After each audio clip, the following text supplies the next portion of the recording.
سڵاتان لەبێ و ئەم کاتتان باش بینەران لاڵقەیشتری بەرنامەی ئەڤڕۆ جارێکتر پێتان دەگەینەوە. تا دێت هەڕەشەکانی ڕژێمی ئیسلامی ئێران و تورکیا زیاتر دەبێت لەسەر ڕۆژهەڵات و باکوور و باشووری کوردستان. ئەم هێرشانە لە کاتێکدا کە ڕۆژانە هاوڵاتیانی کورد لەیان ڕژێمی ئیسلامی ئێران لە ڕۆژهەڵات و داد و گەشەپێدانی ئیسلامی لە تورکیا ڕوبەڕووی ڕەشبگیری و کوشتن دەبنەوە. جگەلەوە شێرشە ئاسمانیەکانی ئەو دوو وڵاتە ئیسلامیە لەم مانجی ڕەمەزانەت سڕتر بۆتەوە وەسەر باشووری کوردستان کە بۆتە هۆی زیانی گیانی چۆلکردنی سەدان گوند و سوتاندنی ڕزوباخی جوتیاران. هێرشەکانی ئێران لە ڕۆژهەڵات بۆ سەر پێشمەرگەکانی حزبی دیموکراتی کوردستانی ئێران بۆتە هۆی شەهیدکردنی 9 پێشمەرگە و هەروەها فەرماندەی پازدارانیش هەڕەشەی زیاتر دەکاتن. لە بەرامبەر مەترسیە هێرشانە هەردوو حزبی دیموکراتی کوردستانی ئێران و حزبی شوعی کوردستان لە ڕاگەیاندراوێکدا وڵاتانی جیان و ڕێکخراوی نەتەوە یەکگرتووەکان ئاگدار دەکەنەوە و داوای وەستانی هێرش و تاوانەکانی ئێران و تورکیا دەکەن. بۆچی لە یەک کاتدا کورد لە باکوور و ڕۆژهەڵات و باشوور ڕوبەڕووی هێرشی ئێران و تورکیا دەبێتەوە؟ هێرشە تازەکان ڕژێمی ئیسلامی ئێران لە ڕۆژهەڵات بۆچی دەگەڕێتەوە؟ ڕەشەکانی فەرماندەی جێگر و فەرماندەی سوپای پازەرانی ئێران چی لێ دەخوێندرێتەوە؟ ئێمە دەبی کورد بە شێوەیەکی گشتی چۆن مامەڵە لەگەڵ ئەم هێرش و ئەم هەڕەشە تازانە بکاتن. گفتوگۆی ئەم تەوەرە لەگەڵ میوانان بەڕێز محەممەد ساڵح قادری ئەندامی کۆمیتی ناوەندی حزبی دیموکراتی کوردستانی ئێران و بەرپرسی پەیوەندیەکانی ئەو حزبە لە شاری هەولێر وەروە هاژە سلێمان ئەندامی کۆمیتی ناوەندی حزبی شوعی کوردستان دەکەین. سڵاتان لەبێ زۆر بەخێر بن. کاک محەممەد لای جەنابتەوە دەست پێ بکەم ئەم جوو جۆڵ و ئەم هێرشانەی ڕژێمی کۆماری ئیسلامی ئێران بۆچی لەم بارودۆخی ئێستادا؟ بەڵێ لەگەڵ ڕێزم بۆ ئێوە و هەروەها سلااو بۆ بینەرانی کاناڵەکەتان هەروەکو ئێوە ئاگادارن ئێمە وەکو حزبی دموکراتی کوردستانی ئێران دوای تێپەڕبوونی 20 ساڵ زیاتر ڕاگررتنی بەشێکی بەرچاو لە تێکۆشانی خۆمان دژ بە ڕێژیمی کۆماری ئیسلامی ئەویش دوای ڕاپەرینی باشووری کوردستان لە پێناو پاراستنی ئەزمموی هەرێمی کوردستان و لە پێناو بەرژەوەندی نەتەوەی گەڵەکەمان لەو دیوی کوردستان خەباتی پێشماگانە من ڕاگررت بوو یان بە جۆرێک تێکەڵاوی کادر و پێشماگەی ئێمە لەگەڵ خەڵک ڕاوەستا بوو. ئەوە بوو کە دوای ئەو سەرکوت و گرتن و کوشتنەی خەڵکی ڕۆژهەڵاتی کوردستان لە ساڵانی بلەن لە 2 دەهەی ڕابردوودا حقیقەتەن کارەکە بەرپرساتیکی ئەخلاقی نەتەوەی لەسەر ئێمە ئیجاب کرد کە لە پێناو خاوەندەرکەوتن لە ئیرادەی نەتەوەی و هەروە خاوەندەرکەوتن لە خەڵکی خۆمان بەرامبەر بە زوڵم و گرتن و کوشتنی ئەو ڕێژیمە حزورمان هەبێت لە ناو ڕۆژهەڵاتی کوردستان. ئەو حزورە لە پێناو ڕێکخستنی خەڵک و شارکردنی خەڵک و ڕێخستنی خەباتی بێژن جەماوەری مەدەنی بەڵام لەگەڵ ئەوەی کە ئێمە حزوریمان لە ناو خەڵک بوو دیدمان ڕێژیمی کۆماری ئیسلامی هەروەکو لە منتیق و فەلسەفەی ئەودا هیچ مافێک بۆ گەڵی کورد و یان نەتەوەکانی دیکە نییە، هیچ بڵێن قبولکردنی کرانەوەیەک بۆ مەجای خەباتی مەدەنی نییە. پەلاماری خەڵک و پێشماگەیدا و پێشماگەکانی ئێمە کەوتنە حاڵەتێکی بەرگری لە خۆیان کە بەداخەوە چەندین پێشماگەمان شەهید بووە و زەرەر و زیان بە خەڵکی ڕۆژهەڵاتی کوردستان و بگرە ئەو تۆبارانەی کە لە دواییدا بۆ ئەو دیوی سنووریش هەبوو دیتمان زەرەر و زیانەکە بە ڕەز و باخ و مەڕ و ماڵات و بڵێن خەڵکی باشووری کوردستانیش گەیشت. ئەوە دەگەڕێتەوە بۆ لە حقیقەتدا ئەو پەڕی لاوازی و ترسۆنۆکی ڕێژیمی کۆماری ئیسلامی کە لەباری سیاسیەوە هیچ بڕوایەکی بە چارەسەری پرسی کورد لە ناو ئێران یان بڵێن ڕۆژهەڵاتی کوردستاندا نییە و هەر وەختێکی جوولەیەک حرەکەتێکی تێکۆشەرانی ڕۆژهەڵات دروست دەبێت ئەوان بۆ چاوەشەکردنی ڕایگەشتی دەبینن تانەی ئەوە لێ دەدەن کە ئەوان سەر بە لایەنێکی دەرەکین یان لە پێناو ئامانجێکی دەرەکیدا هاتوونە حولی ئەوە دەدا بۆ چاوەشەکردنی ڕایگەشتی قەیرانەکە بگوێزێتەوە بۆ دەرەوەی سنوورەکانی خۆی تاکو بە منتیقی بێڵەن سەربازی پرسەکە بەو شێوە دامرکردنی بەڵام لە حقیقەتدا کەواتە ئەوەی ئێستا کراوە کاک محەممەد ینی ئێوە تەنیا دیفاعتان کردووە ینی هێرشەکە لەلایەن ڕژێمی ئیسلامی ئێران بۆ کە بە شێوازی جیا لە ڕاگەاندنەکان باس دەکرێتن. دقيقا يعني ناوەڕۆکی پەیامی ئێمە کە وەکو بڵێن ڕێکەوتی دایکبوونی ئەو حرەکەتە کە دەگەڕێتەوە بۆ ناورۆزی ئەو ساڵ یعنی پەیامەکە پەیامی ڕاستانی نوێی ڕۆژهەڵاتی کوردستان بووە کە استراتیژیەتەکە ئەنی لێگرێدانی خەباتی شاخ و شار باوەتای ئەوەی کە بە حزوری کادر و پێشماگە نەک وەکو ئەوەی کە دەستپێکردنەوەی خەباتی چەکداری بەڵکو وەکو حزوری پێشماگە بۆ ڕێخستنی کۆمەڵانی خەڵک خاوەندەراتی لە خەڵک لە هەمان کاتدا خەڵک و پێشماگە پێکەوە ڕوو لە ڕێژیمی داگیرکار بۆ دەربڕین یان بەرزکردنی دەنگی مافخوازی خەڵکی کوردستان بووە ئەوە بووە کە ڕێژیم پەلاماردەدا یعنی فقط تا ئێستا تاکتیکی ئێمە تاکتیکی دفاع بووە یعنی یەی بەرەوانی بووە ئەوەژی کە مافی بەرگری مافێکی ڕاوە مەشروعە بەڵام ئەگەر پەلامارەکانی ڕێژیم بە هەمان شێوە بەردەوام ببن بە دڵنیاویە لە داهاتوودا چارە نییە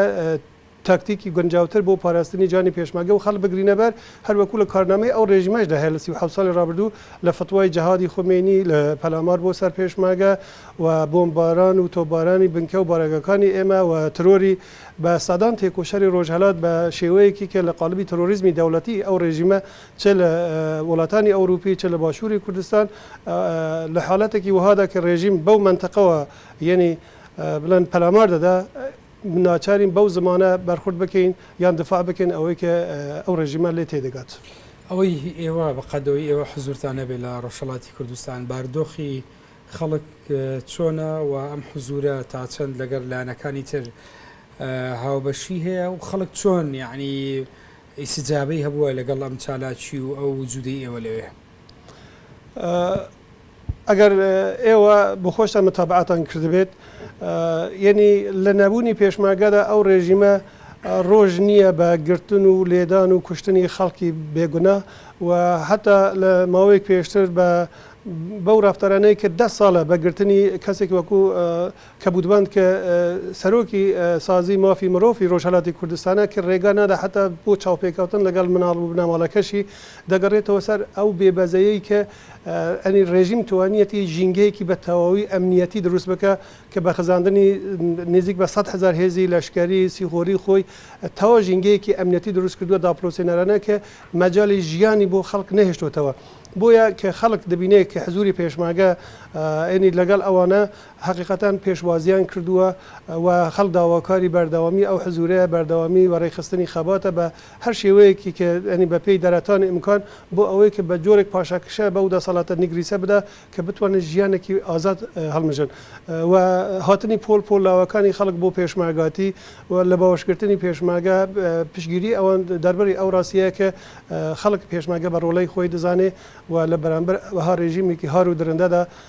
حاضرە بۆ هەر جانفیدایک لە پێناو پاراستاندنی ئەو خەباتە زۆر باشە دەگەڕێمە وڵات بە تایبەتی ئێوە ڕاگەاندراوێکتان و لەگەڵ قونسوڵی وڵاتان لەو بارەوە لە گفتوگۆدان و ئەمڕۆژ لێدوانێکی چاپەمەنی بە دەستگاکانی ڕاگەاندن دەدەن دەگەڕێمە وڵات زیاتر بەڕێز هاژر شەخ سلێمان سلااو لە جەنابیشتان ئێوە لە بەرامبەر ئەو هەڕەشانەی ئێستا کورد لە باکووری کوردستان چ لە ڕۆژهەڵاتی کوردستان ڕوبەڕۆی هێرشی توندی دوو ڕژێمی ئیسلامی دەبێتەوە لە هەمان کادا باشووری کوردستانیش بەدەر نابێت لەو هێرشانە کە لە ڕێگای تۆبارانە و ئەمڕۆ فڕۆکانی تورکیا تۆبارانی زۆربەی ناوچەخاویەکە نارێمی کوردستانیان کرد ئێوە چۆن سەیری ئەم جمو جەڵە تازانە دەکەن؟ بەڵێ سەرەتا سپاس بۆ ئەو دەرفەتە لە ڕاستیدا ینی ئەو بابەتە بابەتێکە کە چەند ساڵێکە گەلی کورد بەهۆی ئەو تۆپبارانی هەردوو حکوومەتی کۆماری ئیسلامی و تورکیا دناڵێنن لە دەست ئەو جۆرە تۆپبارانانە و ئەو دەست درێژیانەی کە لەسەر خاک و وڵاتەکەمان دەکرێت دیارە ئەوە چەند ڕەهەندێکی هەیە کە هەمووی پێکەوە گرێدراوە و ئێمە پێمان وایە ئێمە وەکو حزبی شۆعی کوردستان لە سەرەتاوە پێمان وایە کە بە درێژایی مێژوو گەلی کوردمان گەلێکی ستەم لێکراو بووە گەلێک بووە کە دابەش کراوە بەسەر ئەو چوار وڵاتە هەر لە سەرەتای دابەشکردنەکە تاکو ئێستاشی لەگەڵدا بێت هەر ستەمی لێکراوە و گەلی کورد تەنها توانیوێتی کە وەکو ئەوەی کە مافی ڕەوای خۆی داوا بکات تەنها ئەوەی داوا کردووە کە بە شێوەیەکی ئاشتیانە لەو وڵاتانە بتوانێت ژیان بەسەر ببە بەڵام دیارە ئەو وڵاتانە هیچیان ئەو مافەیان بە گەلی کورد ڕەوانە بینیوە دائیمەن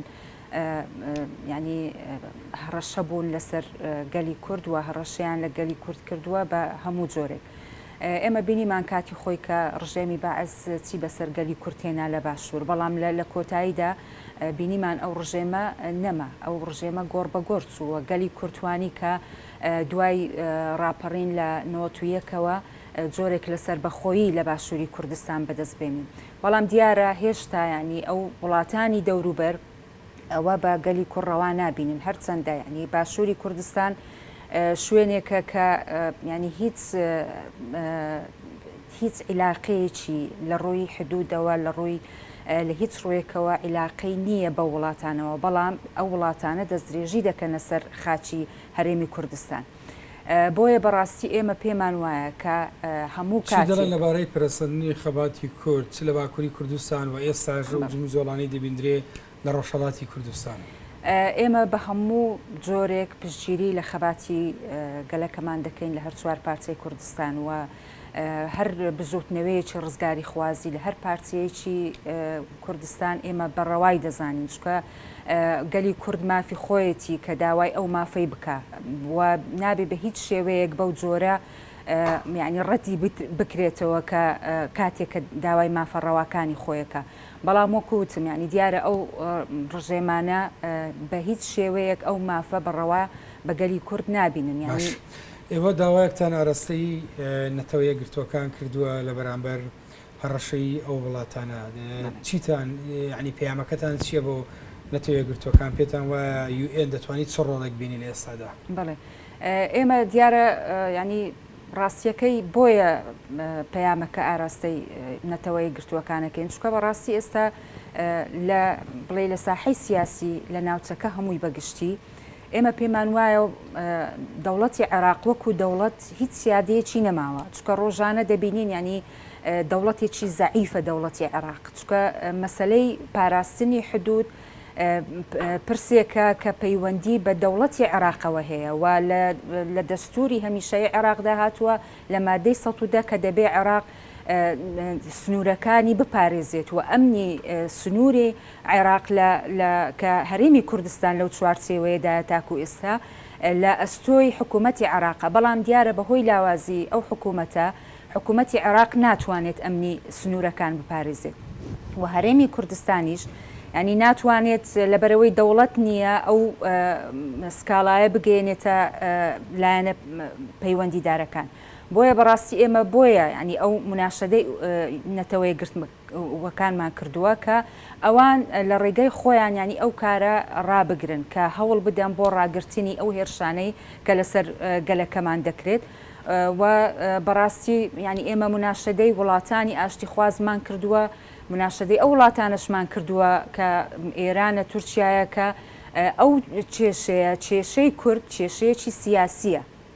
ئێمە پێمان وایە ئەو کێشەیە ئەبێت چارەسەری سیاسی بۆ بکرێت لە بەرامبەر ئەو داوای ئێوە دەیکە مۆلانە پەیوەنددارەکان لە ئاسی ناوەخۆی ئێستا هەڕەشانەی بە گشتی دەبیندرێ لەسەر هەموو کووردە بە شێوێکی گشتی کورد لە ئاسی ناوەخۆی تا چەند یەکگرتووە تا چەند بە شێوازیی یەکگرتوانە مامەڵە لەگەڵ ئەم گۆڕانکاریانە تازانە دەکاتن دەگەڕێ مۆلات بۆ وەرگرتنی وەڵامی پرسیارانە کاک محەممەد ئێوە لەگەڵ قونسولی وڵاتان دانیشتونیان پێیانتان نردووە لە بەرامبەرە و هەڕەشانەی کە فەرماندەی سوپای پازداران دەیکاتن ئێوە چۆن لەو هەڕەشانە دەگەن ئێمە بە پێی ناسینی ماهیەتی ئەو ڕێژیمە لە 37 ساڵی ڕابردوودا ئەو هەڕەشانەی ڕێژیمی تەرۆریستی کۆماری ئیسلامی بە جددی وەردەگرین بەهۆی ئەو پێشینەیە کە ئەو ڕێژیمە هیچ ڕێزێک لە یاسا نێونەتەوەیەکان یان سەروەری وڵاتان ناگرێت و بە دەستی وەردان لە کاروباری وڵاتان لەشکەرکێشی لە دەرەوەی سنووری خۆی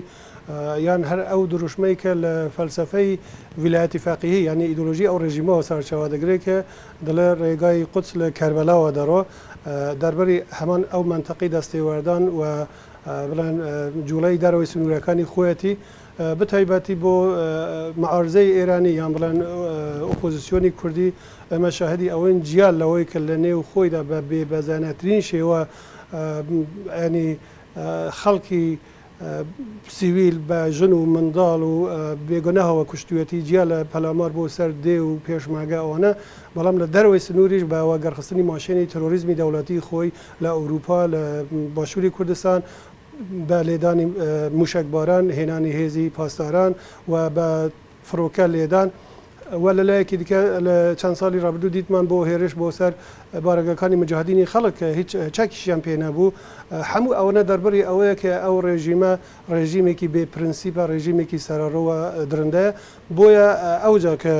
هەڕەشەکان نەک بە شێوەیەکی شاراوە بە شێوەیەکی ئاشکرا لە زمان گەورە لێ پسراوانی سپای پاسداران و بڵێن دەستگا سێبوریەکانەوە ئێستا پەیوەندیی بەو ڕێککەوتنی ئێران ئەگەر خۆرئاوا هەیە پێ دوایە خۆرئاوا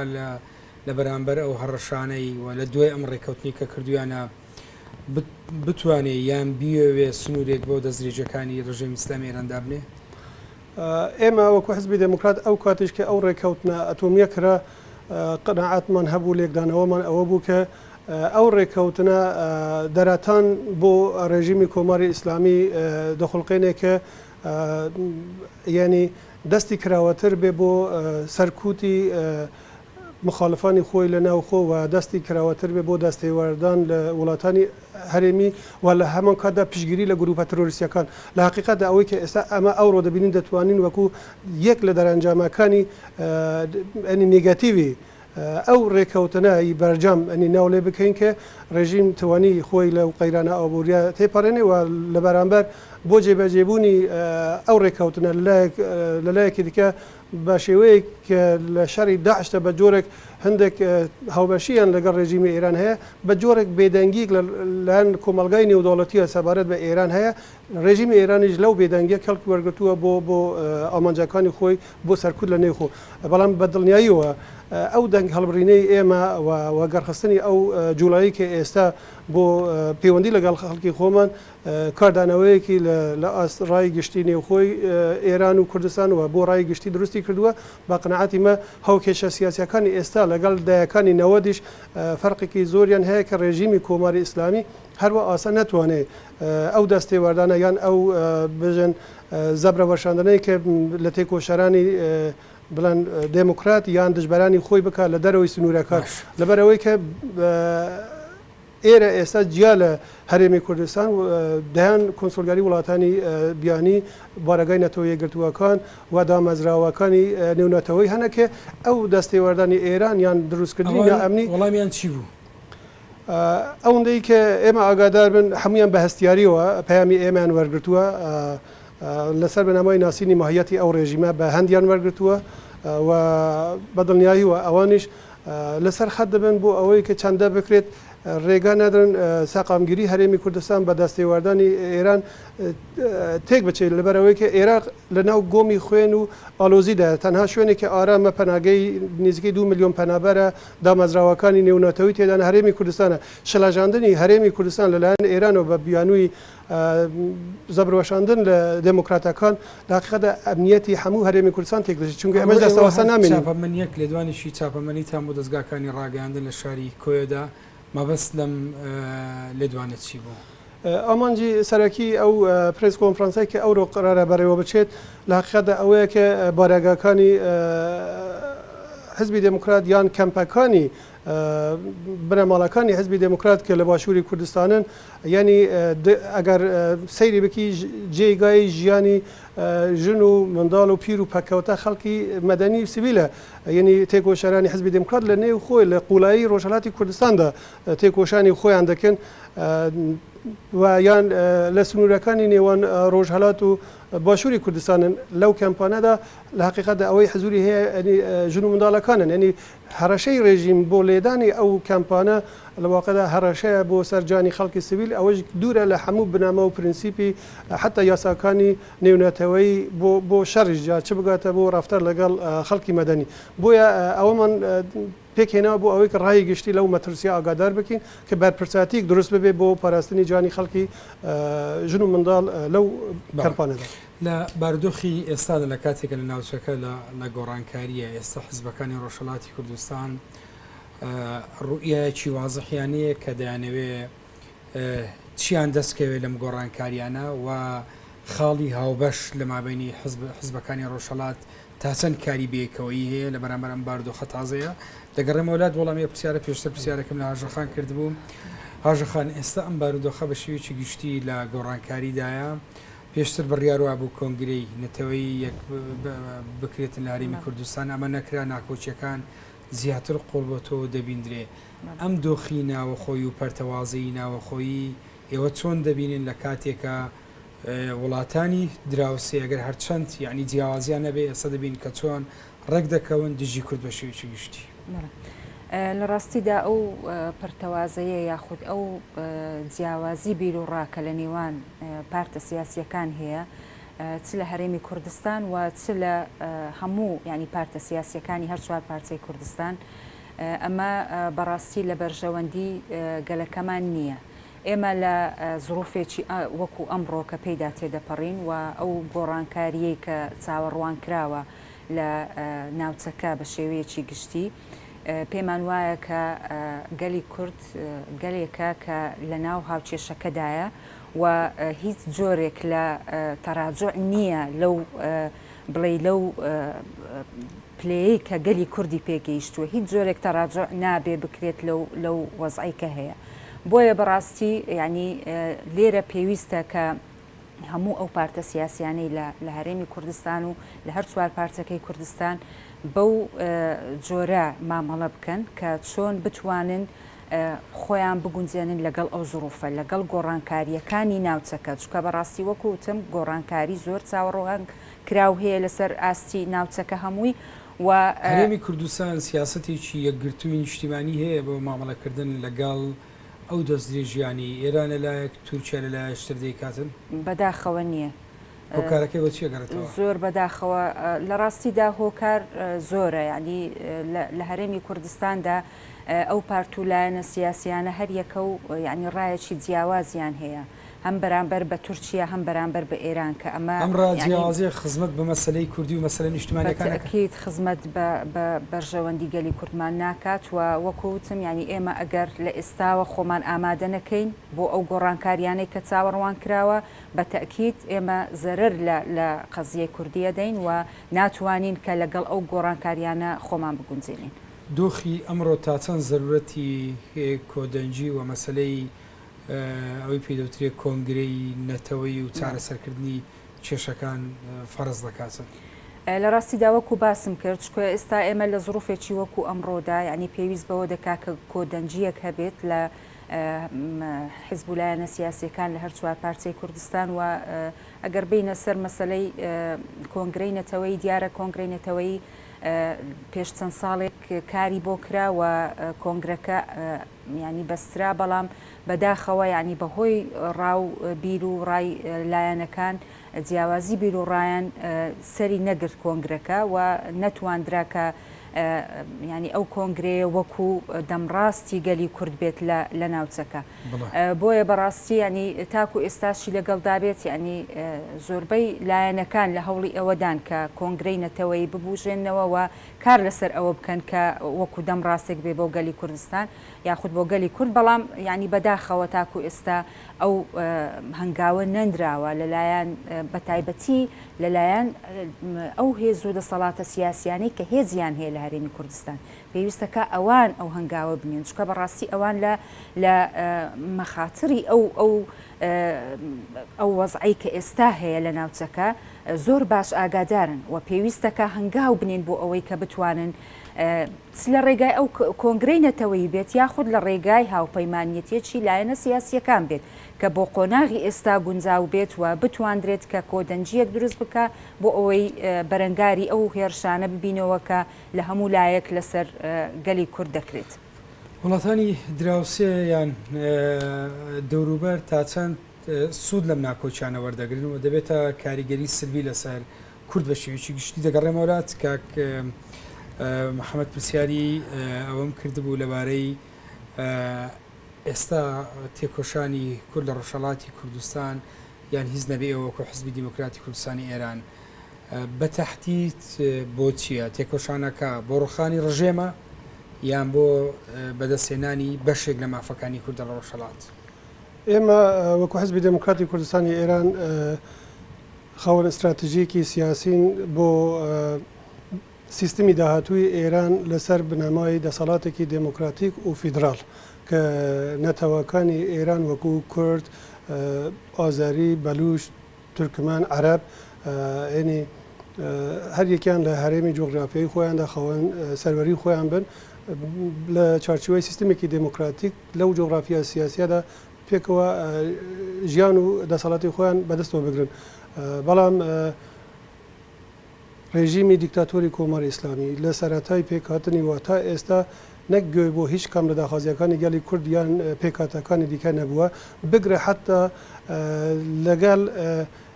هەوبیرانی خۆی کەدا مەزێنەری ئەو نظامەش بوونە کە دوایی جیاوازی کە بچووکە ئەگەر لە بۆچوونی ئەواندا بوو بێت وەکو ئەوەی کە ئێمە دەبین لە موسەوی یان کەروبی یان منتەزری یعنی ڕێگا نادن و بە جۆرێک تەسویەی دەکەن لەوە حاڵاتێکدا بە قنەعەتی ما ینی جێگیربوونی دەسەڵاتێکی دموکراتیک و دیهاتنی مافە نەتەوەتیەکانی کورد یان نەتەوەکانی دیکە یان و دیهاتنی مافەکانی مرۆڤ بەتایبەتی مافی ژنان لاوان لە فەلسەفە و منتەقی وها ڕێژیمێکدا نییە و ئەگەر ڕۆژێک جێبەجێبێ بە معنای ئەوەیە کەنی ئەو ڕێژیمە لەباری فەلسەفەی فکری خۆوە ڕووخاوە نەمەوە بۆیە خەباتی ئێمە خەباتێکی بەردەوامە لە پێناو دەستەبەرکردنی مافە نەتەوەتیەکانی خۆمان لە چارچوبەی بژن جۆگرافیایی ئێراندا لەگەڵ ڕای جیاوازێ لە هەندێک ناوەندی سیاسی هەندێک لە پارتەکانی تر لەسەر ئەم بابەتە بەڵام ئێستا لە بەرامبەر بژاردەی خەباتی سیاسی و خەباتی عسکەری کە زۆر جار دەوترێ ئەم هەڵومەرجی ئێستا هەڵومەرجی خەباتی سیاسیە نەک خەباتی عسکەری هەرچەندە ڕەنگە پێشتر ڕخنی ئەوەش گیرابێ لە ئێوە وترابێ کە ئێوە دەستبەرداری خەباتی عسکەری ببن ینی ئەم ڕایانە هەیە لە بارودۆخی ئێستا ئێوە چۆن سەری ئەم بابەتانە دەکەن؟ ئەگەر ئێوە سەیری داگیرکەرانی کوردستان بکەن لە ڕۆژهەڵاتی ناوەڕاستدا ئەسەن ئەوەم بۆ خۆیان بە تەواوی ژینگەیەکی ئەمنیەتیان دروست کردووە ژینگەیەکی سەربازیان دروست کردووە ینی بە ملیتاریزەکردنی کوردستان بە خەزاندنی دەیان هزار هێزی لەشکری خۆیانەوە یعنی کورد نەچووە سەر خاکی ئەوان سەرماڵی ئەوان کە شەڕی پێ بفرۆشی ئەوان هاتوونە کوردستانیان داگیر کردووە هێزی سەربازیان جێگیر کردووە خەڵکی کورد دەگرن و دەکوژن و ئەگەر کورد داوای مافی خۆی دەکە بە شێوەیەکی سەربازی سەرکوبی دکن لەوە حاڵاتێکدا ئەنی ئەوەی کە ئێمە هەمانە لە واقعدا ئەنی شەڕی بڵەن چەکداری بەسەر ئێمەدا تەحمیل کراوە کە ئێمە لە پێناو بەرگری لە خۆمان ناچار بین دەست بۆ چەک بەرین بۆ ئەوەیەکی خۆمان بپارێزین ئەگینا استراتژیەتی ئێمە مافی سیاسین و چارەسەری ئەویش ڕێگای سیاسی و لە پێناو بڕوابوون بەو ئەسلەشدا ئێمە لەسەر مێزی وتوێژ ڕێبەری گەورەمان دکتۆر قاسملۆی نەمر بەدەستی دیپلۆما ترۆریستەکانی کۆماری ئیسلامی یعنی 1970 ترۆر کرا لە نەمسا ئەوە بەهێزترین بەڵگەیە بۆ سەلماندنی ئەو ڕاستیە کە بڕوامان بە چارەسەری سیاسیانە هەیە بەڵام وەختەی کە تەرەفەکە هەونیە لێرەدا ئیتر بەرگریڕەوە وەکو مافێکی مەشروعی خۆتە ئەوە یەک دوو دەبینن بەو ژینگە ئەمنیەی کە دەسەڵاتی ئێران لە کوردستان دروستی کردووە لە حقیقەتدا ئەو ژینگە دیکتاتۆریەکە هەیە چارە نییە ئەوەیەکی بۆ ئەوەیەکی حزوری خۆت هەبێ ئەتۆ دەبێت چەکت هەبێ بۆ ئەوەی خۆ بپارێزی لێرەدا کە بە دڵنیاییوە کە ئەگەر ئەو ڕێژیمە یعنی بە خۆیدا نەچێتەوە پاشە کشەنەکە یان هەروە درێژە بە زوڵم و سەرکوت بدە چارەنووسی ئەویش وەکو هەر ئەو دیکتۆرۆنی دیکە لێ دێت وەکو بەعەس وەکو لە عێراق یان لە سووریا نەهاتەن بەرەو ڕووخان دەچێت بەرەو دابەشبوونێک دەچێت کە ئەو ماڵوێرانی و ئاگرەی کە ئێستا ئێمە دەبینن لە منتەقەدا هەیە یاخی ئەوەش دەگرێتەوە. بەڵام بیان و تەبریری ڕژێمی دەوڵەتی تورکیا کە بە تایبەتی دوای ئەم حملەی بەو دوایە دوای هەڵبژاردنەکانی حوزەیرانی ساڵی ڕابردووسی پێ کردووە هێرشەکانی بەردەوامە بۆ سەرباشووری کوردستان بیانوەکانی ئەوەیە کە گردەکانی پارتی کرێکارانی کوردستان لە چیاکانی یاریمی کوردستانن و بیانوەکانی ئێستای ڕژێمی ئیسلامی ئێرانیش بە هەمان شێوەبوونی هێزەکانی ئێوە و لایەنەکانی ترن و لایەنە سیاسیەکانی باشووری کوردستان هەندێک جار ڕای جیاواز هەیە لەم بارەیەوە هێزەکانی حزبی دیموکراتی کوردستانی ئێران لە ناو ڕۆژهەڵاتی کوردستانن یا لە ناو باشووری کوردستانن. ئێمە وەکو حزبی دموکراتی کوردستانی ئێران بڕوامانە ئەوەیە لە هەر وڵاتێکدا کە دەرەتانی خەباتی سیاسی هەبێت پەنا بۆ خەباتی سەربازی نەبدرێت بۆ ئەوەی کە دەرەتان بۆ بردنەپێشی خەباتی سیاسی هەبێت لەبەرەوەی کە بڕوامان بەوەیە ئەوەی کە ئەو دەستکەوتەی کە لە خەباتی سیاسیدا وەدەستێت چەندە ئەگە درەنگیش بێت 100 بەرامبەر زیاترە لەوەی کە بەهۆی شەڕ و ماڵوێرانیەوە کە هەردوو لایەن تووشی دەبن بۆیە هەمیشە هیوەمان خواستووە کە شەڕ نەبێتە استراتیژیەتی هیچ کام لە دەسەڵاتەکانی داگیرکەر و یان هێزە دژبەرەکان بەڵام وەختەی کە لە شوێنێک دەرەتانی خەباتی سیاسی نییە وەکو ڕێژیمی ئێران ئەو دەم بوونی بژارەی سەربازیش یەک لە بژاردەکانی ڕاوایە ئەوە لایەکی قەزیە بتایبەتی بۆ ڕۆژهەڵاتی کوردستان بە دڵنیاییەوە بە تەجروبەی 100 ساڵی ڕابردوو لەگەڵ دەسەڵاتە ناوەندیەکانی کە لە ئێراندا هەیە قەنەعەتمانەوەی ئەو پتانسیێلە هەیە ئەو بەرزبوونەوەی ئاستی وشیاری نەتەوەیی کۆمەڵاتی یارمەتیدار دەبێت بۆ ئەوەی کە لە داهاتوودا بە پێشخستنی بڵێن بژارەی خەباتی جەماوەری مەدەنی بە جۆرێک پاشەکشە بە ڕێژیم بکرێت و بە جۆرێکی دیکەش بزاوتی ڕۆژهەڵاتی کوردستان ڕبط بدرێت لەگەڵ بزاوتی بەشەکانی دیکەی کوردستان کە ئێستا ئەو هەڵسۆزیە چۆن دەکرێت بکرێتن لە کاتێکە گۆڕانکاری لە ناوچەکە یعنی مؤشری گۆڕانکاری دەبینری لە ناوچەکە ئەم ڕبتە چۆن دەکرێت بکرێتن چۆن ڕۆژهەڵاتی کوردستان ئاوت نەکرێت لەم پرۆسەیەدا دەگەڕێمەوە تاژەخان باسی ئەوەمان کرد کە ئەم ناکۆشیانەی ئێستا لە مابینی پارتەکانی باشووری کوردستان کە قەیرانی سیاسی هەیە لە مابینی باشووری کوردستان لەگەر ڕۆژ باکووری کوردستان هەیە ناوچەکانی تریش لە ڕۆژئاوای کوردستان ئەم ناکۆچیانە تا چەند فراغ دروستەکە بۆ دەزوەردانی وڵاتانی دەوروبەر و بەکارهێنانی هەندێک جار ئەگەر بە ئاگایی و نەئاگایی ئەو هێزانە بێ دژی یەکتر. بەڵێ بەتەکی دیارە ئەو ناکۆچیانە ینی ئەو وەکو ئاماژەت پێدا بۆشایی دروستەکە بۆ ئەوەی کە ئەو لایەنانە دەستی وەردان بکەن لە بۆ نمونە وڵاتی تورکیاکەەوە بۆ ماوەی چەند ساڵێکە بردومانی خاچی هەرێمی کوردستان دەکات. ینی بردومانەکەشی بەڕاستی ئەوە نییە کە تەنها لەسەر سنوور بێت هەر لە عمقی خاچی هەرێمی کوردستان بردومانەکە بە فڕۆکە بە تۆپبارانی ناوچەکانی ترەکە ئەوە هەمووی ینی ئەو بۆشاییەیە کە ئەو یاخود ئەو ناکۆچیەیە کە لە نێوان لایەنە سیاسیەکان هەیە وای کردووەکە ئەو ینی حکوومەتی ئەو دەوڵەتانە بتوانن کە دەستێوەردان بکەن لە خاچی هەرێمی کوردستاندا ئەگەر هاتوو ینی لایەنە سیاسیەکان لە پارتەکانی هەرێمی کوردستانی یەکگر بن ئەگەر ئەو لایەنانە بتوانن کە کۆدەنگ بن یەک دەنگ بن بەرامبەر بەو هەڵوێستانی ئەو وڵاتانە من پێم وایە کە ئەو وڵاتانەش ناتوانن بەو شێوەیە ئەو هەرەشانە لەسەر هەرێمی کوردستان بکەن یاخود تۆپبارانی ناوچەکانی هەرێمی کوردستان بکەن و هەروەها ینی مەسەلەن بۆ نمونە وڵاتی تورکیا ئێمە باسمانەوە کرد لەوانەیە ینی جیاوازیەک هەبێت لە چۆنیەتی ینی دەستێوەردانی وڵاتی تورکیا لەگەڵ ئێران چکە بەڕاستی ئەوەی کە وڵاتی تورکیا کات ینی وڵاتی تورکیا لەوانەیە چەند شتێک هەیە کە جیایە کاتەوە لەگەڵ ئێران لەبەرەوەی تورکیا ئێمە لە بیرمان نەچێت کە ئەندامێکە لە حلفی ناتۆ ینی بەڕاستی ئەو دەستێوەردانانەی دواییشی بە تایبەتی ئەوەی کە هێزێکی سەربازی ساڵی 2015 ینی ساڵێک لەمەوبەر هێنای لە ناوچەی بەعشیقا جێگیری کرد ئەو کاتە ینی حکوومەتی عراق مزەکەرەیەکیدا ئومەمی متحیدە لەسەر ئەوە بەڵام دیارە ینی حکوومەتی تورکیا ڕەدەکەی ئەوە بوو کە ئەو وەکو ئەو وڵاتانەی کە هاوپەیمانیەتیان پێکهێناوە لە مەنتیقەکە بۆ لێدانی داعش ئەو ینی ئەویش بەشێکە لەوە کە لەو هاوپەیمانیەتیە کە دەتوانێت چەند سەربازێکی جێگیر بکات ئینجا چ وەکو ڕاهێنەر بن بۆ